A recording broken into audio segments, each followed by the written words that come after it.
My name is James Chilton, and this is my wife Susanna and my daughter Mary. I am a tailor of the Plymouth Colony and the people you call pilgrims. Our pilgrimage to worship God in the way of the believers of the early Church of Jerusalem began back in England. After we began our illegal worship in Scrooby Manor in England, King James began terrible persecution on our church. The leaders of the Church of England also persecuted us and would not remove the corrupt practices from the king's churches. Consequently, all of the congregation of Scrooby Manor decided to remove itself from the Church of England. The persecution was so bad we felt like we had to leave England as well. But King James forbid us to leave. God had his mercy and protection for the second group that left in 1608. The group hired a ship and captain to take them to Amsterdam, Holland.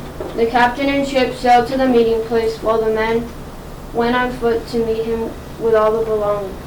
The women and children set out along the coast on a small hired ship to meet the men at the appointed spot. The tide was high, and the women and children became sick on the small boat. They had to stop the journey and go ashore for the night, leaving the men and ship nervously awaiting their arrival.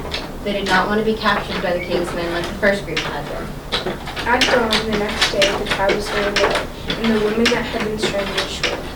Meanwhile, the men had met the captain and the ship that would take them to Amsterdam, Holland the next day. Some of the men made it aboard the ship, but then a captain saw a group of the king's officers coming to arrest them, so he hurried to set sail. Sadly, this left the women and children behind. They were arrested by the king's men and later released with no homes and no belongings. The next day, a tremendous storm blew in. All aboard the ship thought that they would perish in the storm, but they called upon God to preserve their lives. Providentially, they did survive, but hundreds of other ships in the same area were sunk. All aboard died due to the winds and waves of that storm. Only our group survived. Matthew 8:26 says, "And Jesus said to them, 'Why are you so afraid, O you of little faith?' And he rebuked the seas and the winds, and there was a great calm."